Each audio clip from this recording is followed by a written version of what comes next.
Let's see what we're working with. Of course, I won't know until it's done filming, but everything looks framed up. Hello, everyone. Welcome back. This is Philip Boysell, aka Rusty Shackelford, back from an exciting yet very busy summer. So if you guys have been following me on my Instagram, you see that I've got to play at least a couple of days, actually a pretty good bit of airsoft through the summer. I've been using this BCM Air by Elite Force Sumerex, Vega Force. Not going to worry about going down the rabbit hole of it's a VFC product. So today we're going to do a post-mortem because it's very obviously not working right now. I'm going to try to make it work once more, which shouldn't be too hard. I just don't have money right now, and I'm kind of sort of moving into the non-playing season, it being October 27th or 28th, whatever it is today. So I'm going to spend more time dwelling on this rebuild than I am actually rebuilding it because I got to wait for the finances to come through. I'm not going to complain about that right now. I'm just going to go through the processes of what worked good about playing with this gun through the summer, and then what worked bad, and what ultimately led to some of the failures that then led me to completely disassemble it. I guess some people in the gun world would call this doing an autopsy. I'd rather say post-mortem because I don't. This thing's not dead; it's coming back, but I have to identify the problems of, or I got to identify what I have to fix in order to bring it back. So this is going to be kind of an informational. So I'm seeing some really good videos of this particular gun being disassembled, but I'm running into problems that other techs are not running into. So I'm going to talk about those today. And this is also kind of for myself, this is kind of a cathartic process because I'm in a realm where I should be trying to get some more Rus 4 stuff, but the replica of my real life, real steel firearm. By the way, these are all airsoft replicas. We're not going to discuss price points today. So this one is supposed to replicate my real life one, which is going to stay in the safe for now. However, now it costs almost as much as a new airsoft gun to make this work and replicate my actual real life AR-15. So I'm leaning towards maybe just focusing on some Rus 4 kit for a little while, but I don't think I should be making any of those decisions until after the new year. Like I said, every video you watch of mine is going to be a little bit of an update video, and I've talked to some, we'll just call them business advisors, business coaches. No, not the pyramid scheme ones this time, luckily. They said that I should probably go ahead and get a business license before I acquire too much more of this stuff, because if dollar bills start floating back into my direction and I'm using these things while those dollar bills are flowing back in my direction, I might owe the tax man more money. So we get all that straightened out. In the meantime, I'm going to start off with the pieces and parts that I'm liking so far. I'm not having any problems with. Of course, this upper. Not going to get into the details of the accessories other than avoid the dual fuel, Surefire, Scout, dual fuel. Don't get it. It sucks. It's a piece of shit. I've finally come around to the idea that I'm probably going to get a direct thread on, or they make a couple of really good tracer units that are on e-bike and all those websites. I'm just going to get one of those, throw it on there. I guess since it's supposed to be my Cold Harbor lookalike gun, I might go ahead and go for broke and get the Surefire lookalike, Surefire impression, Surefire clone. I'm just now realizing I got paintball paint on this and it's driving me insane, but we'll worry about that later. I obviously have the inner barrel pulled out, and I got a little tape on there, so that little ring that keeps coming out of there doesn't fall all the way off. But so far, not very many complaints about BB flight travel. I'm not really good at messing with the hop up just yet. I keep staring at that paint. So I'm not gonna replace that until I know how it works, and it's working fine so far. It's producing pretty accurate shots at decent ranges without actually knowing how to adjust it. So I'm just gonna set that aside for now. Pardon me. I don't think I need to talk about that anymore. So I'm actually going to go through the progression of things that annoyed me more and more and more. So the next thing that annoyed me or broke on me was the end plate for the buffer tube had a QD socket, but it didn't work. You couldn't plug in your sling into the QD socket at the very back of the receiver. It was just broken. So, and then they had a buffer tube that came loose on a regular basis. And when I tried to repair it, I stripped the threads on the buffer tube. So both those went to the scrapyard. They're gone now. The buttstock on it had a trap door plate where you put your battery. That plate broke off almost immediately, so I had to pilfer. I wish I'd pilfered more pieces off that combat machine, but this came back off that combat machine. Of course, this didn't have a sling attachment point, so I had to basically turn one of those slits into a M-lock kind of slit to attach that, what usually goes on a rail, but actually they make buttstocks that take those now, that BCM quick detach point. So instead I had to have a quick detach point here on the buttstock wrapped around the shoulder back to the front of the gun. So I only got 2-point action out of this. I hope that's showing. Only got 2-point action out of this. I didn't get it using 1 point, which wasn't the biggest deal. So that's the next thing that annoyed me. What was the next thing that annoyed me after that?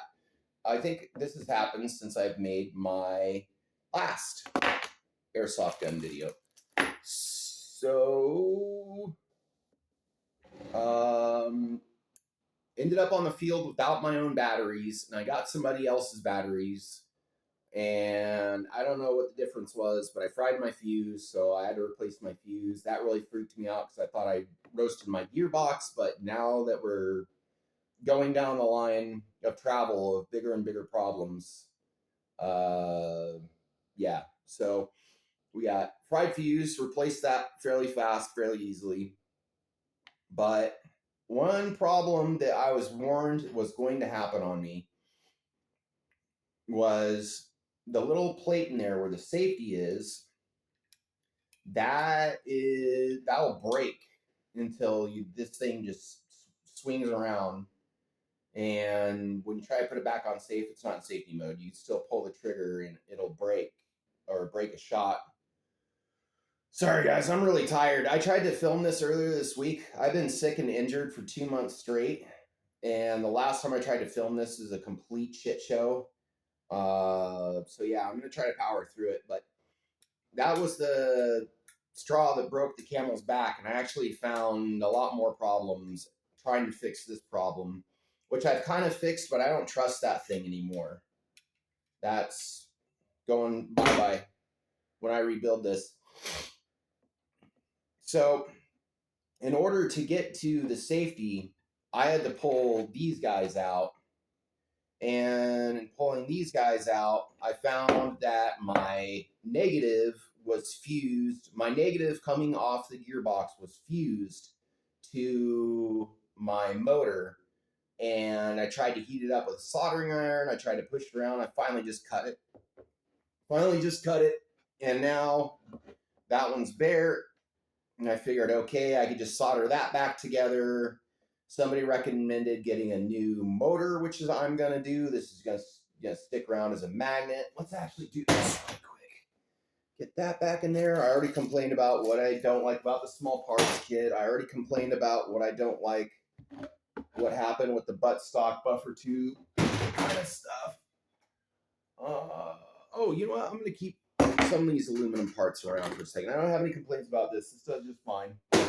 But my motor was basically stuck in place. I had to kind of finagle with it with a gigantic flathead screwdriver to get it out of that. And then found out that was fused and that sucked. And somebody said replace the motor. And I was like, yeah, not a bad call.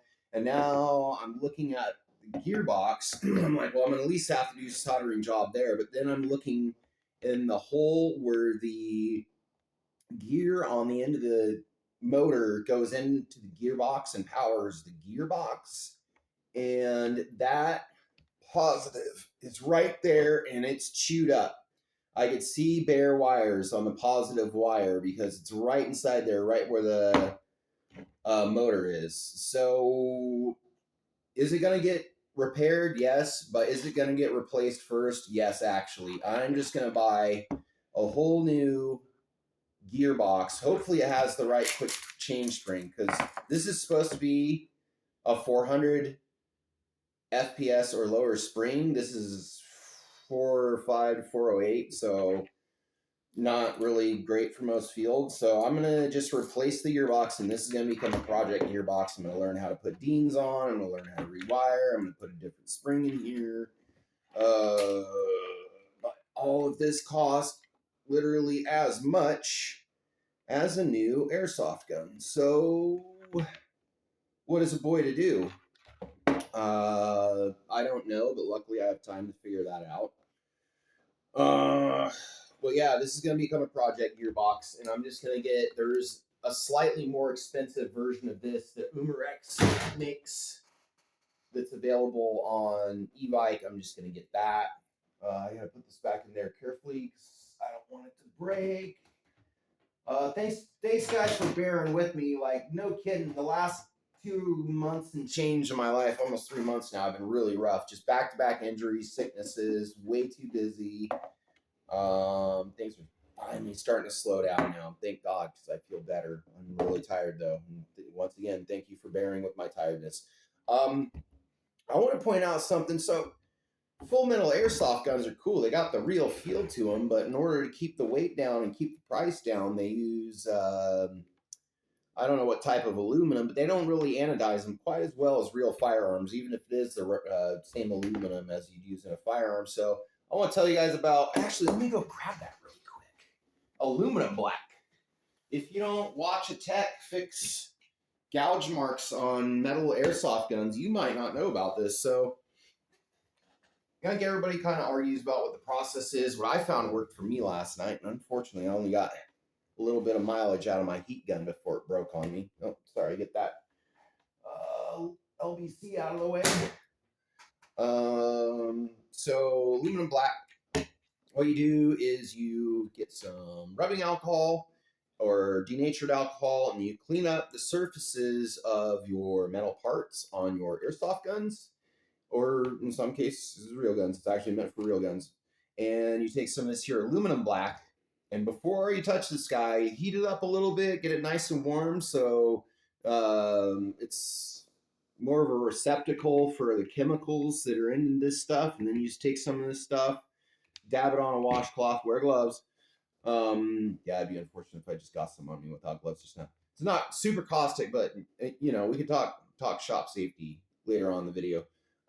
So you rub it in the little spots that the aluminum's gouged. You guys probably still see those scratches, and you might still see these marks on the mag release. I could do a little bit more, but it gets pretty well covered up. They're more pronounced on this guy because that's when my heat gun crapped out.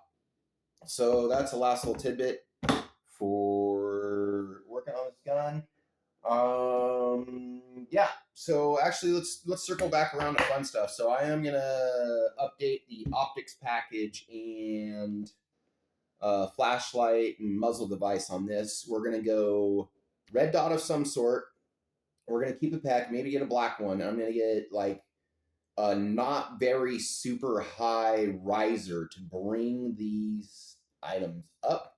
So, and then I'm going to rebuild this flashlight so it's on this side, and then we got a button right here so I can turn on the flashlight or turn it back off, and then maybe also have the laser on at the same time. The whole idea is there should be no interruption to the laser. Let's see. Yeah, there should be no interruption to the laser. Hope that's in frame.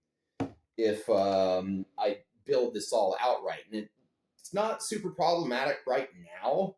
Even if I put a different flashlight where the flashlight's on the other side and the button's here and I got to press it, it's not too big of a problem right now. I just know for a fact I can alleviate the problem even more if I do that. But these are all more expensive and expenses and costs along the way, and I really want to just focus on getting the gun fixed first, and then we'll worry about uh, upgrading the optics and flashlight packages. And like I said, I might have to focus on my Res 4 kit before I could focus on this again. But like I said, this is kind of part of my process where I just want to sit here and argue it out with myself and point out all the flaws and the relationship and all that. Me and my AEG probably got to see a therapist. So, yeah, that's what's going on with the Bravo Company gun right now. Thanks again. I'll be back sooner than later this time. Since things are slowing down, there's no reason I shouldn't be doing more YouTube videos. So I'll try to actually do a couple Cribs episodes here in the not too distant future. So thanks again.